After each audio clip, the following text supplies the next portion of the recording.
आवाज आ रही है सबको?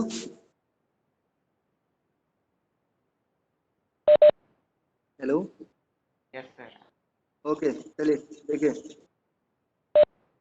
ओके ओके देखिएगा। फर्स्ट जब चैप्टर स्टार्ट हुआ था तो पहला फॉर्मूला आपको बताया गया था Q is equals to N into E. ये फॉर्मूले एक बार रिवाइज कर लेते हैं हम लोग, because in the numericals you have to use the formulas. Q is equals to N into E. Q is equals to total charge. E is the charge of one electron and N is the number of charge. कितने electrons हैं, कितने charges हैं। तो अगर आपको total charge find करना है, Q की वैल्यू फाइंड करनी है, then Q is equals to N into E. Number of electrons into charge of one electron. That you have to find the total charge. Then I current find करना है तो Q by T इसका formula होता है, I is equals to Q upon T. और इसी तरीके से हम इसको डिफाइन भी करते हैं, charge flow per unit time that is called current. I is equals to Q upon T. Q is the charge in coulomb, T is the time in seconds, I is the current. So current is defined as charge flow per unit time, that is current. इसके बाद आपको बताया गया V is equals to W by Q, potential difference बताया गया था। Potential difference के लिए आपको बताया गया था work done in bringing a unit charge from one point two another, that is the potential difference.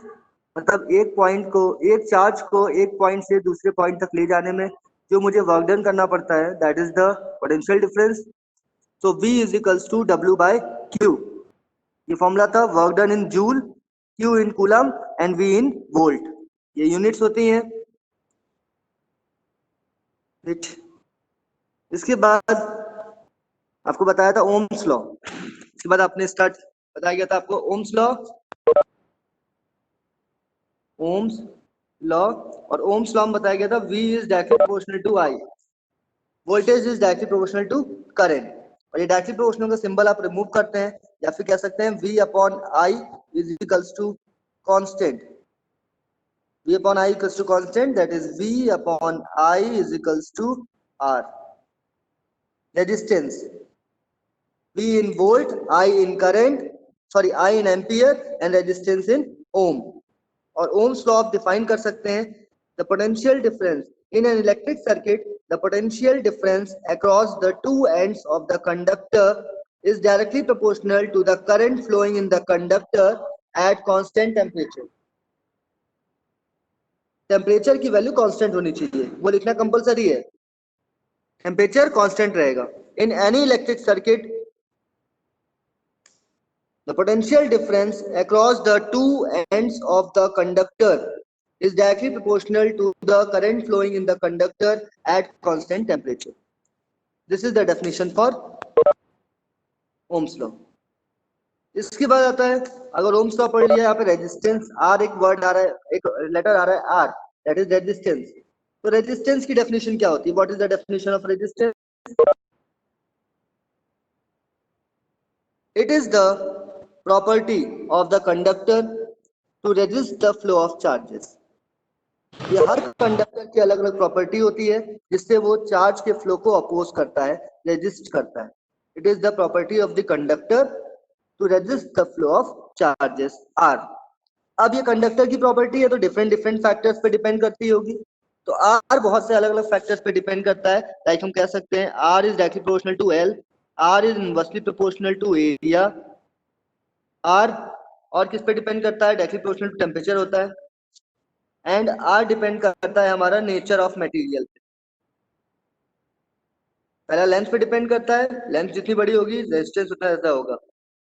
Inversely proportional to area, area of cross section means जितना आप मोटा वायर लेंगे उसका रेजिस्टेंस उतना ही कम हो जाएगा, जितना पतला वायर होगा उसका रेजिस्टेंस उतना ही ज्यादा होगा। रीजन बता चुका हूँ। टेम्परेचर का डायरेक्टली प्रोपोर्शनल है, resistance is directly proportional to temperature. Resistance बढ़ेगा टेम्परेचर बढ़ेगा। या कहीं पे मान लीजिए करंट फ्लो हो रहा है और उस बॉडी का टेम्परेचर बढ़ रहा है तो आप कहेंगे उस बॉडी का रेजिस्टेंस इंक्रीज हो रहा है। और हमारा रेजिस्टेंस डिपेंड करता है नेचर ऑफ द मटेरियल पे। मतलब अगर आप कॉपर वायर लेंगे तो उसका रेजिस्टेंस अलग होगा, सिल्वर वायर लेंगे रेजिस्टेंस अलग होगा, आयरन का वायर बना दिया उसका रेजिस्टेंस डिफरेंट हो जाएगा। So these are the four factors on which the resistance of the conductor depends. Then इसके बाद आता है रेजिस्टेंस का फॉर्मूला। अगर ये इन सारे फैक्टर्स पे डिपेंड करता है तो इनको हम कंबाइन करके एक फॉर्मूले में कन्वर्ट कर सकते हैं, that is R is equals to rho L upon A. R is resistance, L is length, A is area, and length जो होगा मीटर में होगा, एरिया मीटर स्क्वायर में होगा। और एरिया क्रॉस सेक्शन का एरिया निकालना है, मींस आपको सर्किल का एरिया निकालना है यहाँ पे। Rho is the resistivity, rho is the resistivity, and resistivity does not depend on the length and area. Resistivity किसी भी कंडक्टर की होती है तो वो दो चीजों पे डिपेंड करती है, टेम्परेचर पे एंड नेचर ऑफ मटेरियल पे। अगर आपने टेम्परेचर फिक्स रखा है और आपने कॉपर वायर की जगह एल्यूमिनियम वायर ले लिया, रेजिस्टिविटी चेंज हो जाएगी। रेजिस्टिविटी टेम्परेचर पे और नेचर ऑफ मटेरियल पे डिपेंड करती है। आपने जितना लंबा वायर ले लीजिए, जितना मोटा वायर ले लीजिए, रेजिस्टिविटी पे कोई फर्क नहीं पड़ेगा। आपने कॉपर वायर लिया 2 मीटर का और एक कॉपर वायर लिया 10 मीटर का, दोनों की रेजिस्टिविटी सेम होगी। बट अगर आपने एक कॉपर वायर लिया 2 मीटर का और एक एल्यूमिनियम वायर भी लिया है 2 मीटर का, दोनों की रेजिस्टिविटी अलग अलग होगी, बिकॉज मटेरियल चेंज हो गया। तो रेजिस्टिविटी नेचर ऑफ मटेरियल पे डिपेंड करती है एंड टेम्परेचर पे डिपेंड करती है। एंड रेजिस्टेंस 4 फैक्टर्स पे डिपेंड करता है, length, area of cross section, nature of material and temperature. ये तो था रेजिस्टेंस के बारे में। देन इसके बाद आपका आता है series and parallel connection of resistance. तो सीरीज के लिए आपको पता है आर इक्विवेलेंट निकालना होता है, तो आप क्या करते हैं R1 plus R2 plus R3 ऐसे कनेक्ट करते रहते हैं, सबको प्लस कर देंगे, इस सीरीज में रेजिस्टेंस सारे प्लस हो जाएंगे। अगर इक्विवेलेंट रेजिस्टेंस निकालना है पैरेलल में तो हम 1 अपॉन R इक्विवेलेंट निकालते हैं, that is 1 upon R1 plus 1 upon R2 plus 1 upon R3, इस तरह से प्लस करते रहेंगे। अब आप बताएंगे एनीवन सीरीज में क्या सेम रहता है क्या डिफरेंट रहता है? सीरीज में which quantity is same and which quantity is different in series? Anyone?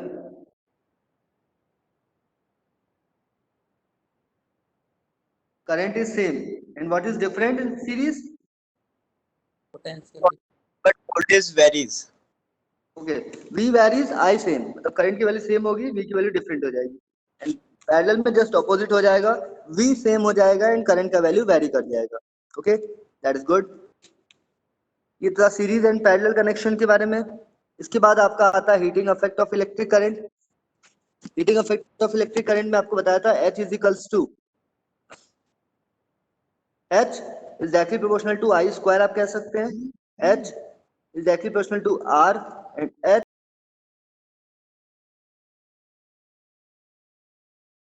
RT, H is equals to I square RT। जो हीट किसी भी बॉडी में अगर हीट प्रोड्यूस हो रही है, जो हीटिंग एलिमेंट होते हैं, जो एलॉयज की बात कर रहे हैं, alloys are the heating elements जो उनमें हीट प्रोड्यूस होती है, तो उसको फाइंड करने का एक फॉर्मूला है आपके पास, H is equals to I square RT। H is the heat, I is the current, current का स्क्वायर करना पड़ेगा, एंड रेजिस्टेंस R से डिनोट कर रहे हैं एंड टाइम को T से डिनोट कर रहे हैं। अब I is in ampere, R is in ohm and time is in second. इन सबको पुट करेंगे तो हमारा हीट जो आएगा वो जूल में आएगा, हीट जो आएगा वो जूल में आएगा। टाइम को सेकंड में रखना है, आर को ओम में रखना है रेजिस्टेंस को, और करंट को मुझे रखना है एम्पियर में, तो हीट जनरेटेड आएगा जूल में। अब एक क्वेश्चन है आपसे, अगर किसी वायर में जो करंट है, करंट फ्लो हो रही है, वो हाफ हो गई, करंट फ्लो हाफ हो गई, तो हीट प्रोड्यूस कितना हो जाएगा?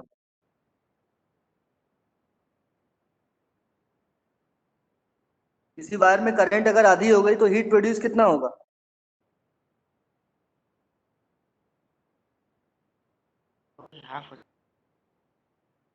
और सुलभ एनीवन? 1/4. 1/4। गुड गुड, 1/4 हो जाएगा। देखिए आपको यहाँ से अगर देखेंगे, इसको हटाए तो ऊपर से,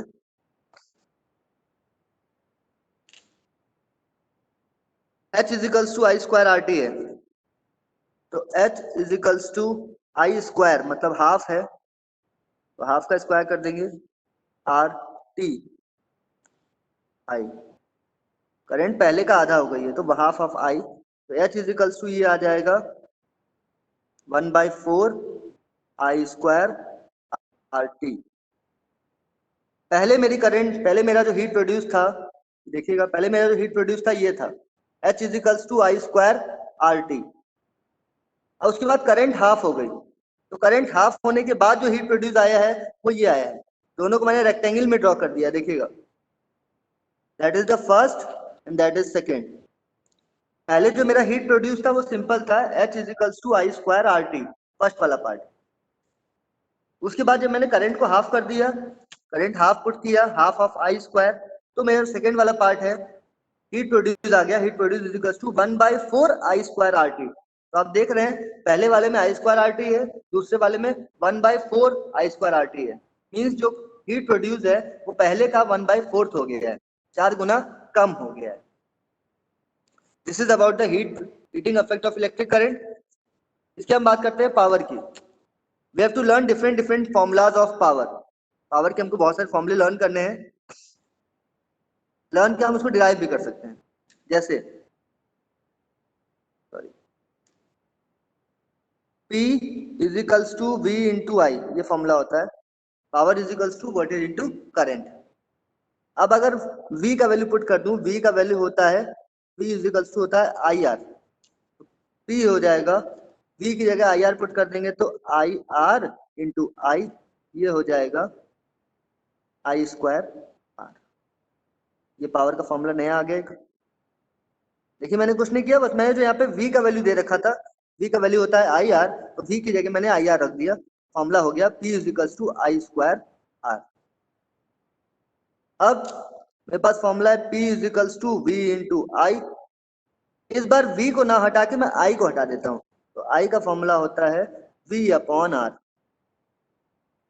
तो P इज इक्वल्स टू हो जाएगा V इंटू आई की जगह V अपॉन आर, तो फॉर्मूला आपका आ गया P is equals to V square upon R. अब देख सकते हैं 3 फॉर्मूले आपके पास है।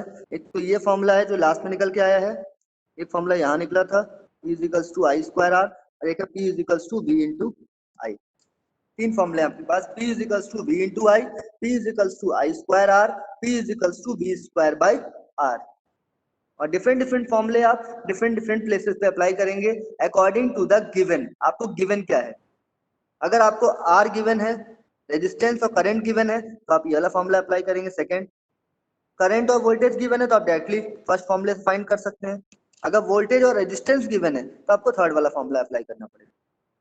तो डिफरेंट फॉर्मूले के लिए डिफरेंट क्वेश्चंस के लिए डिफरेंट फॉर्मूले आप अप्लाई करते हैं यहाँ पे।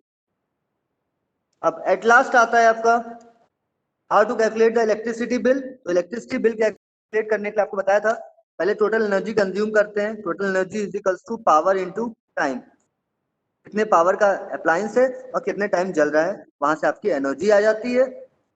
और टोटल जो एनर्जी अगर आप किलोवाट आवर में टोटल एनर्जी निकाल लेते हैं तो 1 kilowatt hour 1 kWh is equals to 1 unit होता है। और 1 यूनिट का आपको कॉस्ट दिया होगा और उस कॉस्ट को टोटल से मल्टीप्लाई कर देंगे टोटल यूनिट से, टोटल आपका बिल आ जाएगा। ये सारे फॉर्मूले थे। अब किसी को कंफ्यूजन किसी फॉर्मूले में?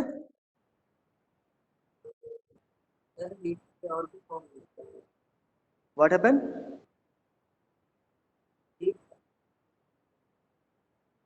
आवाज नहीं आ रही आपकी।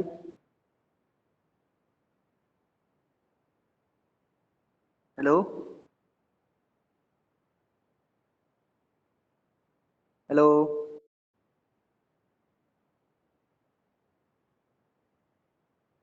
चलिए, जब आवाज आएगी तो पूछ लीजिएगा कि मुझे आवाज नहीं आ रही, या फिर मैसेज कर दीजिए, बता दूंगा उसमें। चलिए, this is all about the first chapter. ये मैं बहुत बार रिवाइज हो चुका है, all about the first chapter. अब हम बात करते हैं second chapter. The name of the second chapter is, क्या नेम है सेकंड चैप्टर का? Magnetic effects of electric current. क्या आप लोगों ने वीडियोस देखे थे जो मैंने भेजे थे?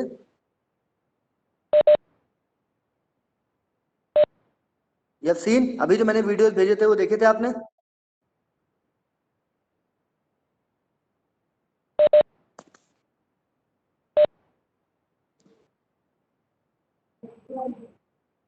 किसने देखा था? किसी ने?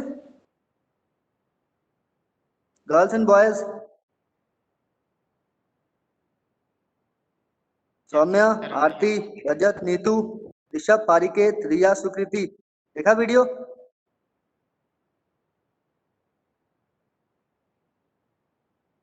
Yes sir. ओके। और किसी ने? गौरव, सॉरी गौरव, गौरी, आरती, भूमि, महिमा, महेश, नील।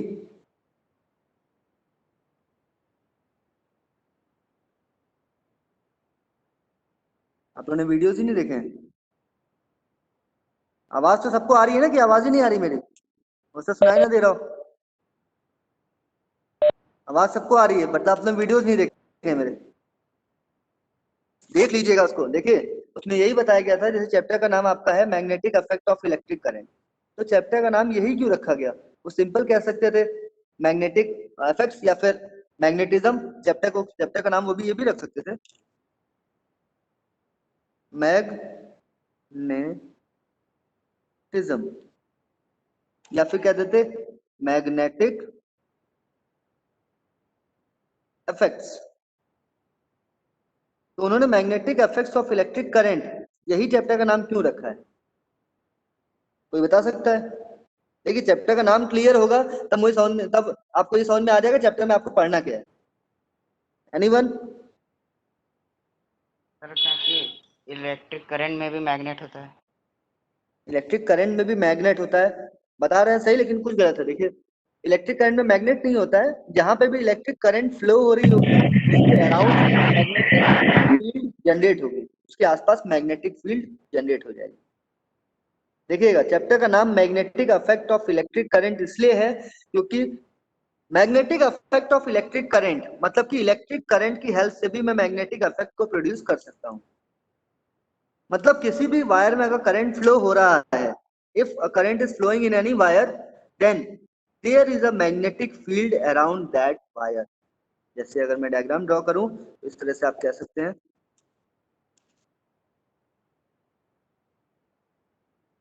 इस तरह से कि अगर ये वायर है और इसमें ऊपर की तरफ I value of current flow हो रहा है, तो इसके अराउंड कुछ ना कुछ मैग्नेटिक फील्ड भी जनरेट हो रही होगी इस वायर के अराउंड। तो वायर अगर आप सीधे पकड़े रहेंगे तो उस वायर के गोल गोल कहीं ना कहीं मैग्नेटिक फील्ड प्रोड्यूस हो रही होगी। अब ये मैग्नेटिक फील्ड प्रोड्यूस हो रही है, मुझे पता कैसे चला कि वायर के अराउंड मैग्नेटिक फील्ड जनरेट होती है? किसने वीडियो देखा था मेरा?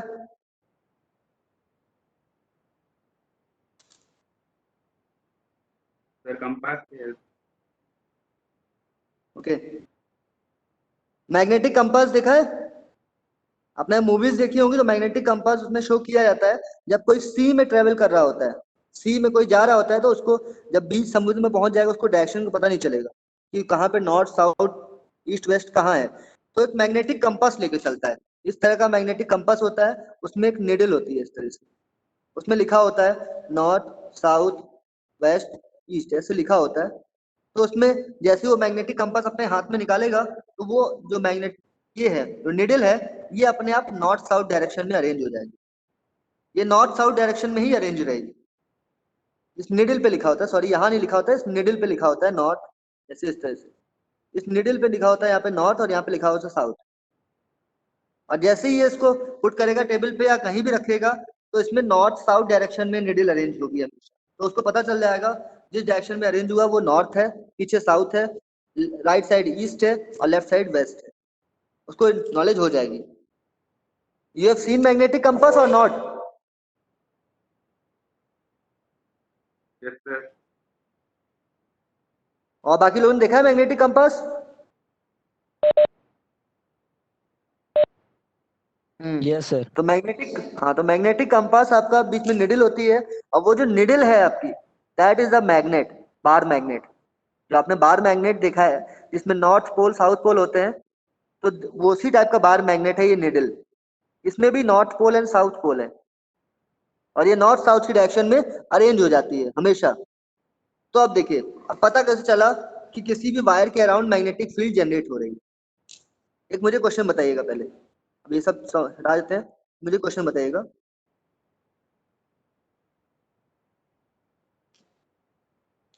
अगर मेरे पास एक मैग्नेट है, ये नॉर्थ है ये साउथ है, और ये दूसरा मैग्नेट है, ये नॉर्थ है ये साउथ है, क्या करेंगे? अट्रैक्ट और रेपेल? रिपेल करेंगे। रेपेल करेंगे। ये रेपेल करेंगे बिकॉज सेम पोल्स हैं, सेम पोल्स हैं तो ये रेपेल करेंगे। तो रेपेल हम कैसे बोल सकते हैं कि दूर जा रहे हैं? क्यों दूर जा रहे हैं? क्योंकि इनकी जो मैग्नेटिक फील्ड है, कोई भी याद रखिएगा, अगर कोई भी मैग्नेट होता है, ध्यान से सुनिएगा, कोई भी मैग्नेट है, ये नॉर्थ है साउथ है, तो मैग्नेटिक फील्ड लाइंस जो होती हैं, मैग्नेटिक फील्ड लाइंस जो होती है वो नॉर्थ से निकलती है और साउथ में। देखिए मैंने डायरेक्शन दिखा रखा है, नॉर्थ से निकलती है साउथ में, नॉर्थ से निकलती है साउथ में। ये मैग्नेटिक फील्ड लाइंस का एक डायरेक्शन होता है, नॉर्थ से निकल रही है साउथ में एंट्री कर रही है, इन दिस वे। नॉर्थ से निकल रही है साउथ में एंट्री कर रहे हैं। क्लियर? दिख रहा है सबको? हेलो हेलो, देखिए इस चैप्टर में आपको हर चीज प्रूफ की जाएगी। मैग्नेटिक फील्ड लाइंस मैं बना दे रहा हूं, लेकिन इसको प्रूफ करूंगा कैसे बाद में। मैग्नेटिक फील्ड लाइंस हमेशा किसी भी बार मैग्नेट में नॉर्थ से निकलती हैं और साउथ में चली जाती हैं, या कह सकते हैं नॉर्थ से इमर्ज होती हैं और साउथ में सिंक हो जाती हैं। सुनाई दे रही है? मेरी आवाज आ रही है? Yes sir. ओके, अब देखिए, अब मेरे पास दो मैग्नेट है, मैं पास पास लेकर के आया, तो देखिए यहाँ नॉर्थ से बाहर निकल रही होंगी, यहाँ भी नॉर्थ से बाहर निकल रही होंगी ऐसे। उसी तरह से ये भी नॉर्थ है तो यहाँ से भी बाहर निकलेंगी इस तरीके से। पढ़ा दूं तो आप कहीं कट करने लगा, तो इस तरीके से ये बाहर निकल रही है, ये देखिए इस तरीके से। तो मैग्नेटिक फील्ड लाइन दोनों तरफ से बाहर निकल रही है, तो दोनों एक दूसरे को क्या करेंगे? रेपेल करेंगे। दोनों तरफ से बाहर निकलेंगे, दोनों रेपेल करेंगे। अगर मैं इस तरह से बना देता, ये नॉर्थ ये साउथ, ये नॉर्थ और ये साउथ, तो क्या होता? नॉर्थ से मैग्नेटिक फील्ड लाइंस निकलती, साउथ में एंट्री कर जाती, और कुछ मैग्नेटिक फील्ड लाइंस ऐसे रिटर्न हो जाती, कुछ ऐसे रिटर्न हो जाती। तो देखिए साउथ और नॉर्थ दोनों में डिफरेंट डिफरेंट चीजें हो रही है। एक जगह से इमर्ज हो रहा है, एक जगह से सिंक हो जा रहा है। यहाँ पे देखिएगा, एक जगह इमर्ज हो रहा है, एक जगह सिंक हो जा रहा है। एक नॉर्थ है एक साउथ है, नॉर्थ से निकल रही है साउथ में जा रही है, तो ये अट्रैक्ट करेंगे। और इस वाले कंडीशन में यहाँ पे नॉर्थ से दोनों साइड से मैग्नेटिक फील्ड लाइंस निकल रही है, तो दोनों एक दूसरे को रिपेल कर रहे हैं। तो यहाँ मुझे दिखाने, ये समझाने का मतलब सिर्फ ये है कि कोई भी दो मैग्नेट्स अगर आप पास पास लेकर के आते हैं, तो वो तो रिपेल करते हैं या तो अट्रैक्ट करते हैं। और वो जो रिपेल या अट्रैक्ट करते हैं वो उनकी मैग्नेटिक फील्ड लाइंस होती हैं, मैग्नेटिक फील्ड लाइंस होती हैं जो अट्रैक्ट करती है या रिपेल करती हैं। क्लियर है? Is it clear? Yes sir. बाकी सबको क्लियर है? All the students, girls and boys?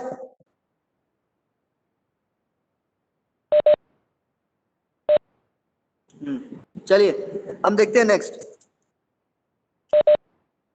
अब एक वायर लिया मैंने, अब ध्यान दीजिएगा, अब एक वायर लिया, ये मैग्नेटिक कंपास रखा मैंने यहाँ पे, इस वायर में करंट फ्लो कर रहा है आई, और ये मैग्नेटिक कंपास मैंने यहाँ लाके रख दिया। अगर ये मैग्नेटिक कंपास है तो आपको बताया था कि ये मैग्नेटिक कंपास में निडल है, ये नॉर्थ साउथ में अरेंज रहती है, तो ये नॉर्थ है ये साउथ है, मैंने मान लिया कि नॉर्थ साउथ में अरेंज है।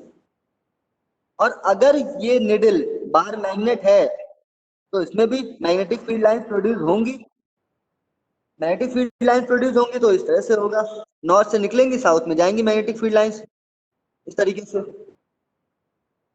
और ये वायर में अगर करंट वाइब्रेट करने लगी मतलब कि कुछ ना कोई मैग्नेट उसके पास होगा जो उसको अट्रैक्ट कर रहा होगा या तो रिपेल कर रहा होगा।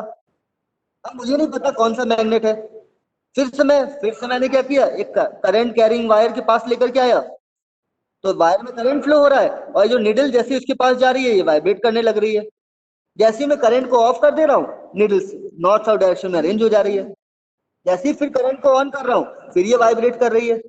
इससे मुझे निष्कर्ष यही निकला कि जो वायर है जिसमें करंट फ्लो हो रहा है, करंट कैरिंग वायर, उसके अराउंड एक मैग्नेटिक फील्ड प्रोड्यूस होती है। इसीलिए जैसे ही मैं इस मैग्नेटिक कंपास को उस वायर के पास लेकर के जाता हूँ, वो निडल वाइब्रेट करने लगती है। ये मैग्नेट अट्रैक्ट करने लगता है उसको, उस वायर उसकी मैग्नेटिक फील्ड, उसकी मैग्नेटिक।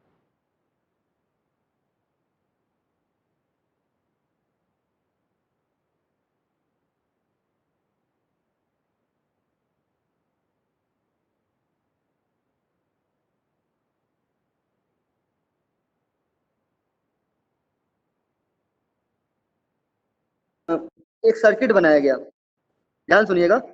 एक सर्किट ड्रॉ किया गया, उसमें स्विच लगा दिया गया और उस सर्किट का जो वायर था उसके पास एक मैग्नेटिक कंपास लाके रख दिया।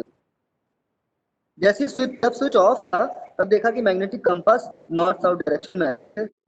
उसका जो मैग्नेट, बाहर मैग्नेट जो नीडल उसकी नॉर्थ साउथ डायरेक्शन में अरेंज है अपना, क्योंकि वो अट्रैक्ट या रेपेल तभी करेगा जब उसके आसपास दूसरा मैग्नेट आएगा या आयरन ऑब्जेक्ट आएगा, तभी वो अट्रैक्ट या रेपेल करेगा।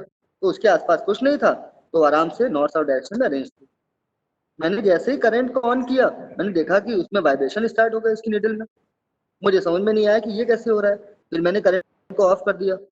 जैसे ही करंट को ऑफ किया, उसका वाइब्रेशन फिर रुक गया, वाइब्रेशन बंद हो गया। जैसे ही मैंने फिर करंट को ऑन किया, वो फिर वाइब्रेट होने लगी। वाइब्रेट, मैग्नेटिक नीडल जो है कंपास की वो वाइब्रेट हो रही है। इसका मतलब कि वो, तो मैंने बताया कि मैग्नेटिक नीडल क्या है, एक बार मैग्नेट, वो एक मैग्नेट है, तो उसके आसपास कहीं ना कहीं दूसरा मैग्नेट आ रहा होगा या कहीं ना कहीं तो मैग्नेटिक फील्ड जनरेट हो रही होगी कहीं और उसके आसपास, तभी वो दोनों आपस में या तो रेपेल कर रहे हैं या तो अट्रैक्ट कर रहे हैं और मैग्नेटिक कंपास वाइब्रेट कर रहा है। तो मैंने इसके निष्कर्ष यही निकाला कि जो मैग्नेटिक, जो मैंने वायर है जिसमें करंट फ्लो हो रहा है, करंट फ्लो होने की वजह से वो वायर किसकी तरह काम कर रहा है, मैग्नेट की तरह, मैग्नेट की तरह काम कर रहा है, मैग्नेट की तरह काम कर रहा है वो वायर, और उसके अराउंड मैग्नेटिक फील्ड प्रोड्यूस हो रही है। और जब उसके अराउंड मैग्नेटिक फील्ड है तो उसी मैग्नेटिक फील्ड को अट्रैक्ट या रेपेल करके ये मैग्नेटिक कंपास है आपका, उसमें डिफ्लेक्शंस प्रोड्यूस हो रहे हैं। क्लियर? किसी को भी कंफ्यूजन हो, कोई भी कंफ्यूजन छोटे से छोटा पूछ लीजिएगा पहले ही, क्योंकि पहले ही मैंने बताया कि इस चैप्टर का नाम है magnetic effect of electric current. तो पहले ही आपने देख लिया, जो पहला ही टॉपिक है कि इलेक्ट्रिक करंट जब आप फ्लो करा रहे हैं तो मैग्नेटिक इफेक्ट प्रोड्यूस हो रहा है। That is the magnetic effect of electric current. Electric current की वजह से मैग्नेटिक इफेक्ट प्रोड्यूस होता है। क्लियर है? Is it clear? Yes, sir.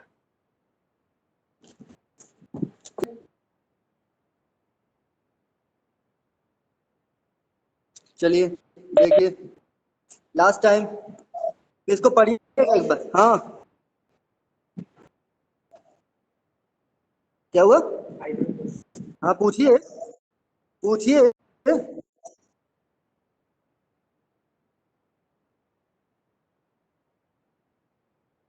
ऐसा कौन सा मेटल है जिसमें इलेक्ट्रिसिटी पास कराए तो वो इलेक्ट्रोमैग्नेट काम करता है। देखिए, आप कोई भी अगर, सुनिए, आप कोई भी कॉपर वायर ले लीजिए, ओके, कॉपर वायर को स्प्रिंग फॉर्म में, कॉपर या एक सोलिनॉइड पढ़ेंगे, सोलिनॉइड के केस जैसे स्प्रिंग देखिए ना, स्पाइरल फॉर्म में, उसमें अरेंज करेंगे और उसको, आपकी कहां से आ रही है? सुन देखिए, अपना माइक्रोफोन ऑफ कर दीजिए, उसके बाद सुनिए। अपना माइक्रोफोन ऑफ कर दीजिए। हाँ देखिए, कोई भी कॉपर वायर ले लीजिए, ये चीज आप अभी पढ़ेंगे, इसको एक्चुअली मैं समझा नहीं पाऊंगा क्योंकि आपको पूरा डिटेल नहीं पता है। देखिए स्क्रीन पे देखिएगा, एक मैंने कॉपर वायर लिया, उसको इस तरह से अरेंज कर दिया स्प्रिंग की फॉर्म में, और नीचे से बैटरी कनेक्ट कर दी। दिख रहा है स्क्रीन पे? दिख रहा है स्क्रीन पे? Hello, okay.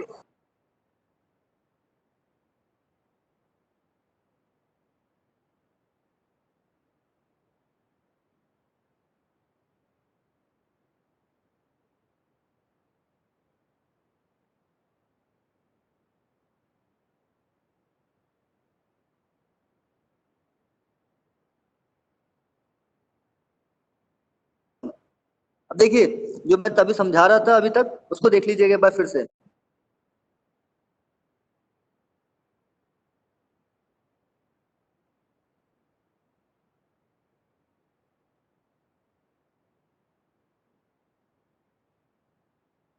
होती है निडिल, एक बार मैग्नेट होती है, इसमें भी एक नॉर्थ होता है और एक साउथ होता है, ओके। और ये निडिल हमेशा नॉर्थ साउथ की डायरेक्शन में ही अरेंज रहती है, हमेशा नॉर्थ साउथ।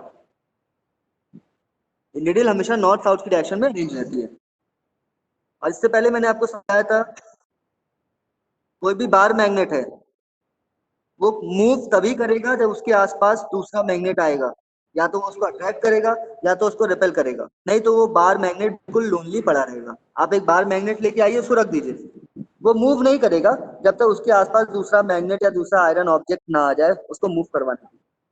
उसी तरीके से यहाँ पे जो निडिल है, इसका मैग्नेटिक कंपास का जो निडिल है, वो पहले मूव नहीं कर रहा था, पहले एकदम वैसे ही सिंपल था। जैसे ही मैंने इस वायर में आई करंट फ्लो होना स्टार्ट हुआ, जैसे ही इस वायर में आई करंट फ्लो होना स्टार्ट हुआ, आप देखेंगे इसमें कोई डिफ्लेक्शन स्टार्ट हो गया, मतलब ये मूव होने लगा। मैं कोई मैग्नेट तो लेके आया नहीं इसके पास, ये मूव कैसे होने लगा?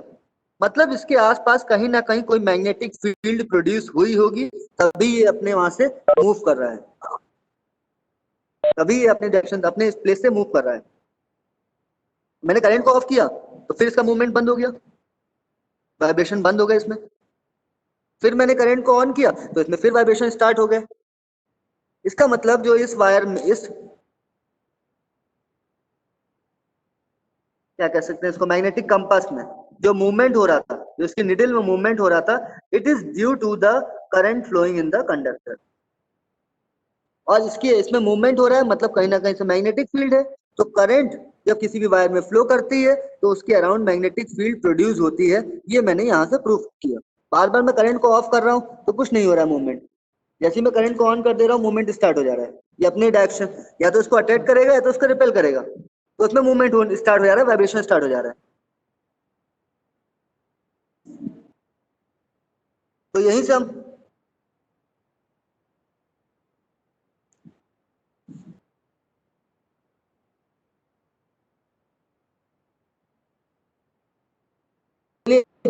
इस टॉपिक को दोबारा बता दिया जाएगा, हो सकता है नेटवर्क सही ना हो, बहुत लोग को आवाज नहीं आ रही है। किसको आवाज नहीं आ रही है? सौम्या, आरती, महेश, महिमा, नील, नीतीश, सबको आवाज आ रही है?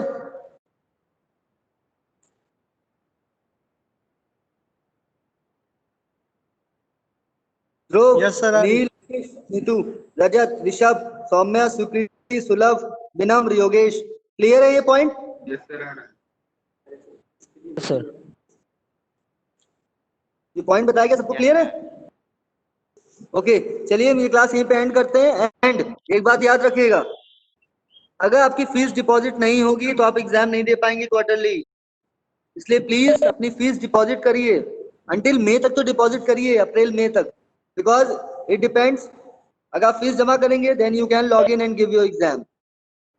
अगर फीस जमा नहीं कर पाएंगे तो आपका एग्जाम भी, आपको क्या कह सकते हैं, आप उसको लॉग इन नहीं कर पाएंगे, पेपर नहीं दे पाएंगे। और उसके बाद इट अफेक्ट्स योर इंटरनल, जो आपका बोर्ड में इंटरनल जाएगा तो वो आपका इंटरनल किस बेसिस से बनता है? आपके एग्जाम बेसिस पे, जितने मार्क्स आप गेन करते हैं। So be conscious and pay your fees. Okay, इसके आगे का टॉपिक मैं नेक्स्ट क्लास में डिस्कस करूंगा। एंड इस टॉपिक को पहले हम फिर से रिवाइज कर लेंगे एक बार, बिकॉज बहुत लोग अभी